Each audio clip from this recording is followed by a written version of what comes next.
नमस्कार विद्यार्थी मित्रांनो, काल आपण वर्तुळाच्या स्पर्शिका त्याचे गुणधर्म यासंबंधी पहिला प्रमेय पाहिला होता. आज आपण त्याचा दुसरा प्रमेय पाहायचा आहे. तर पहिल्या प्रमेयामध्ये काय सांगितलं होतं, कोणता संबंध होता, तर स्पर्शिका कशाला म्हणतात हे आपण पाहिलं होतं. तर वर्तुळाला एकाच बिंदूमध्ये स्पर्श करून जाणारी रेषा म्हणजे स्पर्शिका, किंवा वर्तुळाच्या परिघावर व रेषेवर एकच एक सामायिक बिंदू असेल तर त्या रेषेला काय म्हणतात, स्पर्शिका असे म्हणतात. म्हणजेच या ठिकाणी हे ओ मध्ये वर्तुळ आहे आणि मी या ठिकाणी असे स्पर्शिका काढली पहा. तर ह्या स्पर्शिकेचा एक बिंदू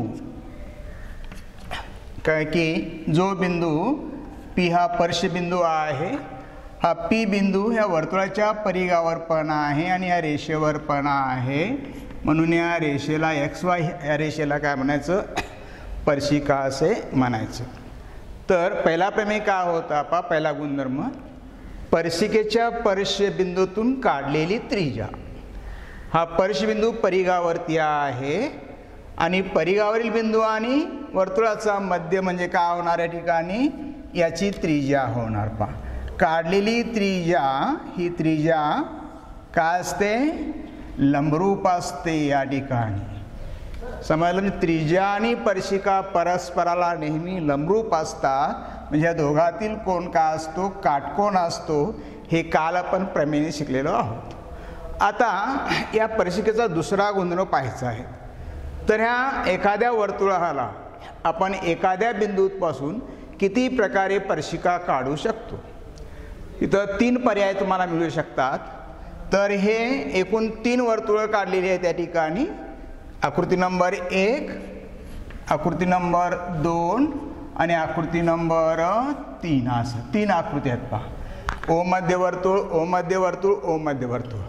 एखाद्या बिंदूतून म्हणजे बिंदू आपण हा इथं आत घेतलेला आहे, वर्तुळाच्या आत घेतलेला आहे. याच्यामध्ये हा बिंदू जो आहे हा वर्तुळाच्या परिघावर घेतलेला आहे आणि याच्यामध्ये हा बिंदू या वर्तुळाच्या बाहेर घेतलेला आहे. म्हणून नंबर 1 बिंदू वर्तुळाच्या आत असताना, तुम्हाला ऑब्जेक्टिव्ह बिंदू वर्तुळाच्या आत असताना मग तुम्ही ह्या बिंदूतून रेषा काढून बघायची, ही स्पर्शिका होते का. एक रेषा काढली, या रेषेवरील कोणताही एक बिंदू तोच परिघावर आहे का, एकच एक असला पाहिजे. इथं पहा, ही रेषा 2 ठिकाणी वर्तुळाला छेदते. तुम्ही जरी अशी रेषा काढला असा किंवा कशी रेषा, किती रेषा काढा, या ठिकाणी ह्या सर्व रेषा वर्तुळाच्या परिघाला 2 बिंदूमध्ये छेदतात. म्हणजे ही कोणतीच यामध्ये स्पर्शिका होत नाही. बरोबर आहे. म्हणजे पहिल्याचं उत्तर काय, बिंदू वर्तुळाच्या आत असताना इथं स्पर्शिकांची संख्या एकही नाही, एकही नाही, किंवा संख्या किती म्हटलं 0. इथं समजलं का. दुसऱ्या याच्यामध्ये काय आहे, हा बिंदू वर्तुळाच्या परिघावरती आहे. मग आपण पाहूया. इथं समजा आपण अशी जर स्पर्शिका काढली, इथं अशी रेषा काढली, इथं अशी ह्या बिंदूतून जाणारी अशी रेषा काढली, ही स्पर्शिका होते का, नाही. कारण ही रेषा इथं आणि इथं छेदते, म्हणजे छेदिका होते. पुन्हा तुम्ही असं काढला असाल तरी इथं स्पर्शिका होत नाही, कारण 2 बिंदूमध्ये छेदते. मात्र जर तुम्ही अशी रेषा काढला असाल या ठिकाणी अशी, तर इथं मात्र ही स्पर्शिका होते. बघा, ही काय होते, एक्स आणि वाय स्पर्शिका होते. कारण हा एकच बिंदू असा आहे की जो या रेषेवरती पण आहे आणि वर्तुळाच्या परिघावरती पण आहे. म्हणून परिघावरील बिंदूतून वर्तुळाला काढता येणाऱ्या स्पर्शिकांची संख्या असं जर तुम्हाला ऑब्जेक्टिव्ह विचारलं असेल तर याचं उत्तर काय घ्यायचं, एकच, फक्त एकच, किंवा इथं 1. समजलं का. इथं मात्र एकही स्पर्शिका नाही, तर ह्या सर्व काय होतात, छेदिका होतात. आता इथं बघूया, इथं जर आपण रेषा काढली अशी, ही अशी रेषा काढली या बिंदूतून तर ती वर्तुळाला स्पर्श करत नाही, ती स्पर्शिका पण नाही, छेदिका पण नाही. परंतु ही रेषा मी जरा अशी काढली इथं असं, इथं मात्र ही काय बनते, स्पर्शिका बनते. बरोबर आहे. जर तुम्ही मध्ये काढला असेल असं, इथं असं जर काढला असाल तर ही काय बनते, छेदिका. इतर जर असं काढला असाल पुन्हा ही काय बनते, इथं असं छेदिका बनते. पुन्हा इथं असं काढला असाल, कारण एका बिंदूतून तुम्हाला अनेक रेषा काढता येतात, समजलं. पुन्हा इथं काढली असेल, इथं पण ही काय होते, छेदिका होते. पहा, मात्र हेच असं घेतला असाल आणि जर तुम्ही असं काढला असाल तर ही काय बनते, स्पर्शिका. पुढं गेला असाल इकडं असं, पुन्हा तुम्हाला या ठिकाणी ही स्पर्शिका होत नाही. समजलं का. म्हणजे ही स्पर्शिका नाही, ही स्पर्शिका नाही, ही स्पर्शिका नाही, ही स्पर्शिका नाही, ही स्पर्शिका नाही किंवा ही स्पर्शिका नाही. इथं मात्र हा बिंदू, हा ए बिंदू आणि हा बी बिंदू आणि हा बिंदू कोणता समजा, हा पी बिंदू. हा पी बिंदू वर्तुळाच्या बाहेर आहे आणि या बिंदूतून तुम्हाला ही ए पी आणि बी पी अशा दोन स्पर्शिका काढता येतात. म्हणजेच बिंदू वर्तुळाच्या बाहेर असताना किती स्पर्शिका विचारला असेल तर या ठिकाणी कमीत कमी एक आणि जास्तीत जास्त किती समजा येतं, दोन स्पर्शिका काढता येतात. समजलं. म्हणजेच एखाद्या बिंदूपासून त्या वर्तुळाला किती स्पर्शिका काढता येतात असा तुम्हाला प्रश्न विचारला असेल तर तो बिंदूची अवस्था बघायची. बिंदू जर वर्तुळाच्या आत असेल तर स्पर्शिकेची संख्या 0. बिंदू जर वर्तुळाच्या परिघावर असेल तर या ठिकाणी 1 आणि बिंदू जर वर्तुळाच्या बाहेर असेल तर या ठिकाणी 2 स्पर्शिका काढता येतात. मग आता काय पाहायचं पुढं, पहा ह्या 2 स्पर्शिकेचा गुणधर्म कोणता. समजा जर तुम्ही मोजला असाल इथून असं, हे अंतर ए पी स्पर्शबिंदू आणि बाह्यबिंदू हे अंतर आणि पुन्हा बी पी असं मोजला असा पट्टीच्या साहाय्यानं, तुम्हाला असं आढळून येतंय दोन्ही स्पर्शिकेंची लांबी काय समजा समान असते. म्हणजे समान लांबीच्या काय असतात, स्पर्शिका असतात. मात्र या वर्तुळाच्या परिघावरील बिंदू घेतला असाल आणि या स्पर्शिकेची लांबी सांगा म्हटला असाल तर याची लांबी तुम्हाला निश्चित सांगता येत नाही. समजलं. इथं मात्र लांबी निश्चित असते. ए पासून पी पासून तुम्हाला ए पर्यंत अंतर मोजता येतं आणि पी पासून बी पर्यंत अंतर मोजता येतं आणि दोन्ही अंतर काय समजा तुम्हाला समान असतात. म्हणून यावरचा प्रमेय आहे हे आपण आकृतीच्या साहाय्यानं प्रॅक्टिकली सिद्ध करता येतं. मात्र थेरॉटिकली सिद्ध करा म्हटलं असेल, प्रमेयच्या साहाय्यानं सिद्ध करा म्हटलं असेल तर याच्यावरील दुसरा प्रमेय आहे प्रमेय नंबर 2. तर का समजा वर्तुळाच्या बाह्य बिंदूतून वर्तुळाला काढलेल्या स्पर्शिका समान असतात हे सिद्ध करा. आणि हे 2 प्रमेय, एकतर हा प्रमेय स्पर्शबिंदूतून काढलेली त्रिज्या स्पर्शिकेला लंबरूप असते हे सिद्ध करा असं विचारतात 3 मार्कासाठी, किंवा बाह्य बिंदूतून काढलेल्या स्पर्शिका समान असतात हे सिद्ध करा. या दोनापैकी एक प्रमेय तुम्हाला 3 मार्काचा असतो. आपण आता हा प्रमेय बघूया. तर पहिला पॉईंट काय का समजा, तुम्हाला व्याख्या दिलेली असते. व्याख्यावरून काय काढली पाहिजे, आकृती. आकृती काय, वर्तुळाच्या बाह्य बिंदूतून. म्हणजे आपण काय करायचं, कोणतंही एक वर्तुळ काढायचं. या ठिकाणी एक वर्तुळ घेऊया.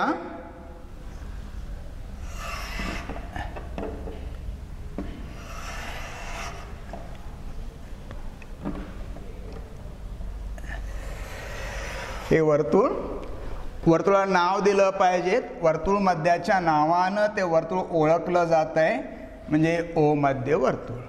वर्तुळाच्या बाह्य बिंदूतून, म्हणजेच बिंदू कुठं आत असता कामा नये, परिघावर असता कामा नये, परिघाच्या बाहेर कुठेही.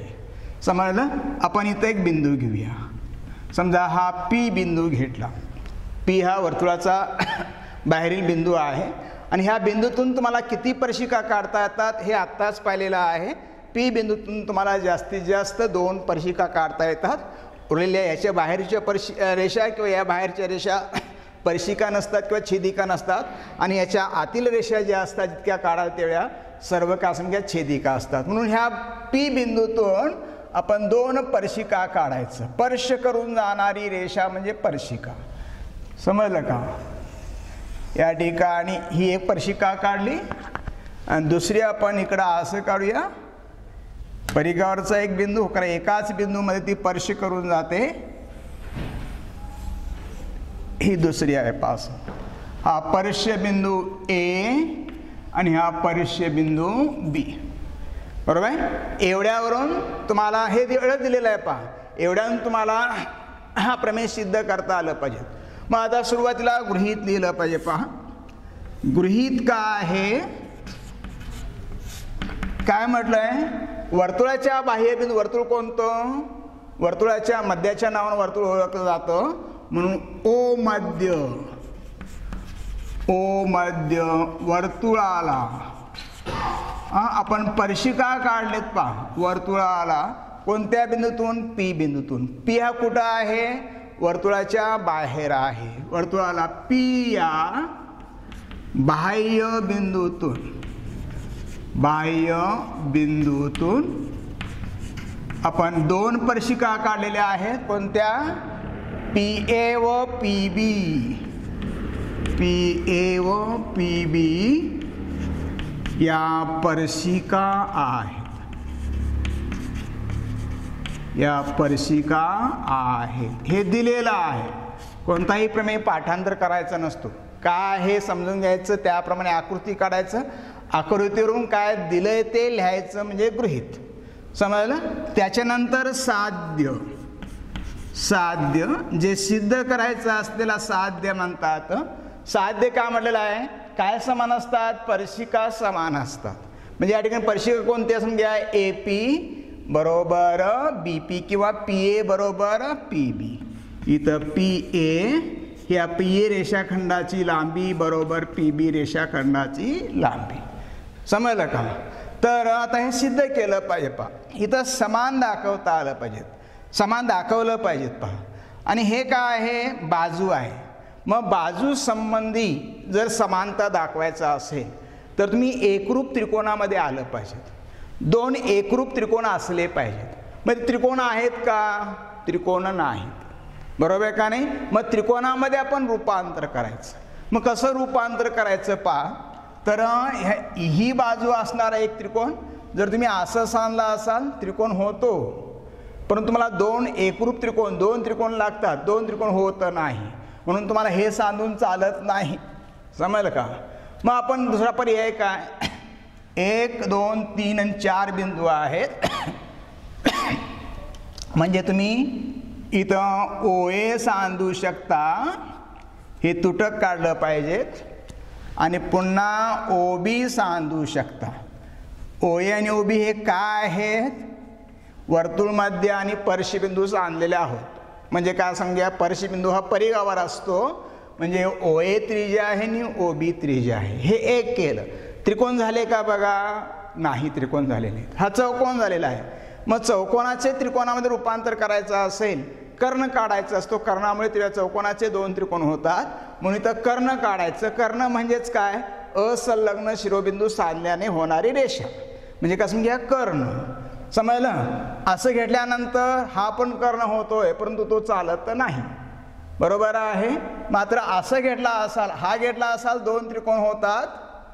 बरोबर आहे? मात्र ही रेषा एका त्रिकोणामध्ये पाहिजेत आणि ही रेषा दुसऱ्या त्रिकोणामध्ये पाहिजे. म्हणजे तुम्हाला हा कर्ण चालत नाही.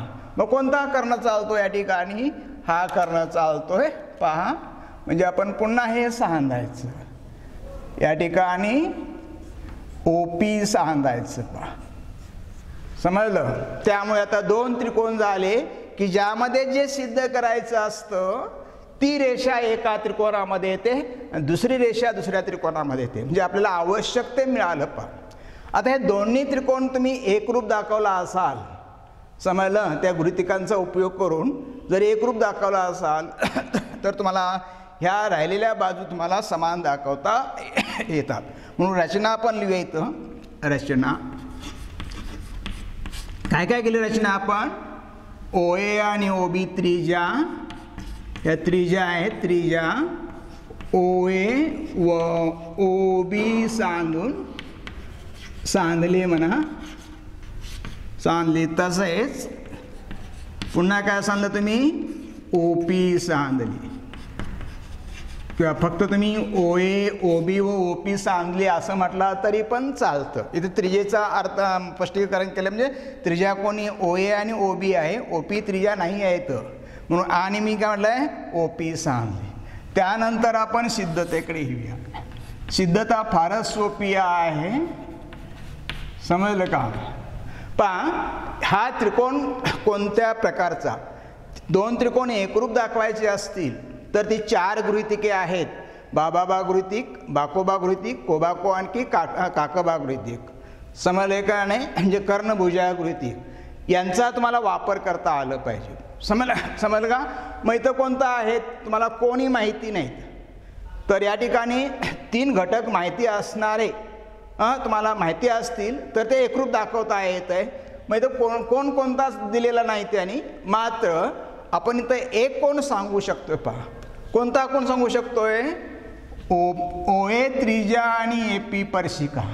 आणि याच्या पूर्वीचा प्रमेय जो पाहिलेला आहे, त्रिज्या आणि स्पर्शिका परस्पराला का असतात, लंबरूप असतात. समजलं का?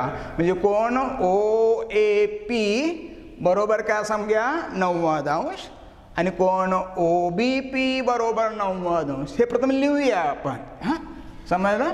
कोण ओ ए पी बरोबर 90 अंश का ओ ए त्रिज्या आणि ओ पी स्पर्शिका, ओ पी स्पर्शिका. तसेच का समजा, कोण ओ बी पी बरोबर 90 अंश, कारण तेच त्रिज्या व स्पर्शिका असं म्हटलं तरी पण चालतंय. त्रिज्या व स्पर्शिका असं म्हटलं तरी चालतंय, किंवा पर्टिक्युलर लिहिलं तरी चालतंय. समजलं? हे देऊन दाखवलं. पहा, मग हा कोण 90 आहे, म्हणजेच हा काटकोन त्रिकोण असणार. हा कोण 90 आहे, म्हणजे हा काटकोन त्रिकोण असणार. मग आपण कर्णभुजा गृहीतके लावू शकतो या ठिकाणी. मग आता लिहायचं इथं, आता हा त्रिकोण एक घ्यायचा इतका असा. कोणता त्रिकोण, त्रिकोण पी किंवा ओ ए पी, त्रिकोण ओ ए पी व त्रिकोण ओ बी पी, व त्रिकोण ओ बी पी मध्ये, ह्या 2 त्रिकोणामध्ये. बरोबर आहे काय? बघा, एक आपण सिद्ध केलेला आहे. हे न सिद्ध करता डायरेक्ट इथं घेतला तरी पण चालतं. समजलं का नाही? कोणता कोण, कोण ओ ए पी बरोबर कोण ओ बी पी बरोबर 90 अंश, हे आपण वरती सिद्ध केलेलं आहे. किंवा हे असं लिहून पुढं त्रिज्या व स्पर्शिका असं म्हटलं तरी पण चालतं. हे न घेता डायरेक्ट इथून चालू केला तरी तुम्हाला काही मार्क्स कट करत नाही. समजलं का? हे एक झालं. पहा, नंतर बघा या ठिकाणी ओ बी, ओ ए आणि ओ बी हे 2 काय आहेत, ओ ही त्रिज्या आहे आणि ओ बी पण त्रिज्या आहे. त्यामुळे एकाच वर्तुळाची त्रिज्या काय असतात, समान असतात. म्हणून ओ ए बरोबर ओ बी का त्रिज्या. समजलं? नंतर ओपी ही रेषा या त्रिकोणामध्ये आहे आणि पुन्हा हीच रेषा या त्रिकोणामध्ये. जर एक बाजू दोन्ही त्रिकोणामध्ये असेल तर त्याला समाईक म्हणतात. म्हणून आपण लिहूयात असं इथं, ओपी बरोबर ओपी, किंवा फक्त ओपी म्हटलं तरी चालतंय, समाईक. ओपी ही काय, फक्त ओपी समाईक म्हटलं तरी चालतं. पहा, 3 घटक झाले, 2 बाजूनी एक कोण, 2 बाजूनी एक कोण. हा कोण कोणत्या प्रकाराचा आहे, काटकोण आहे. पहा, समजले का नाही? मग मला कर्णभुजा गृहीतक माहीत आहे. पहा, तर त्याच्यावरून म्हणून त्रिकोण ओ ए पी, इथं एकरूप हे चिन्ह, फक्त एवढं दाखवलं असेल तर समरूप, आणि दोन्ही दाखवलं असेल तर एकरूप. त्रिकोण ओ बी पी, कारण कर्णभुजा, कर्णभुजा किंवा काटकोन कर्ण बाजू गृहीतक, गृहीतक याच्यावरून सांगितलं पहा. आता हे दोन त्रिकोण एकरूप झाले, एकाच मापाचे तंतोतंत जुळणारे झाले, म्हणून तुम्हाला AP आणि BP दाखवायचं आहे पहा.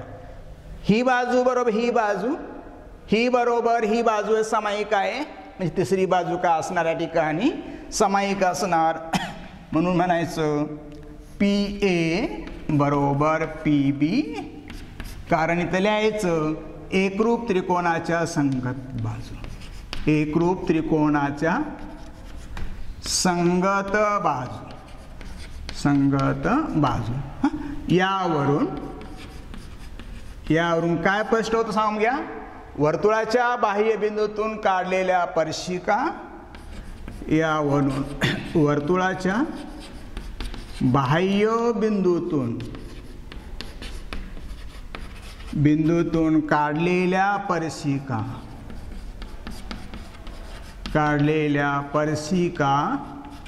काय असतात हो, समान असतात.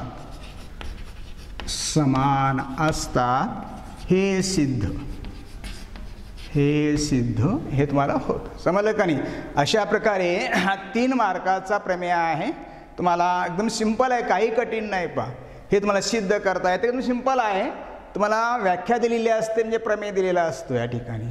त्यावरून तुम्ही आकृती काढायची, जे दिलंय ते इथं दाखवायचं आणि तेच घटक तुम्ही गृहीतमध्ये लिहायचे.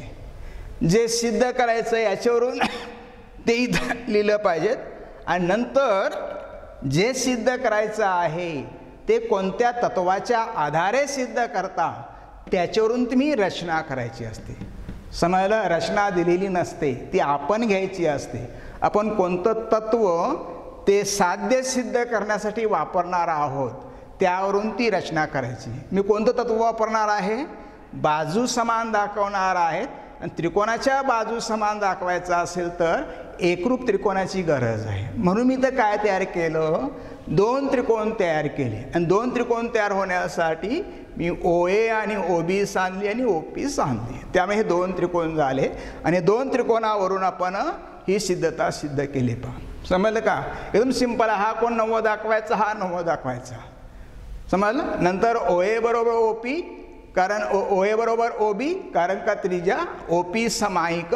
इतकं लिहिल्यानंतर तुम्हाला हे दोन्ही त्रिकोण का समजा एकरूप दाखवता येतात आणि एकरूप असतील तर राहिलेले संगत घटक समान असतात. म्हणजेच काय, तुम्हाला याच्यावरती आणखीन एक समजतंय बघा. तर हा इथून पासून इथपर्यंत जो कोण आहे, हा कोण पुन्हा समोर आहे, या बाजू समोर आहे. इतकाच कोण या बाजू बरोबर ही बाजू आणि याच्या बाजू समोरील कोण म्हणजे हा कोण. म्हणजे तुम्हाला हे 2 कोण समान आहेत हे सिद्ध करता येतं.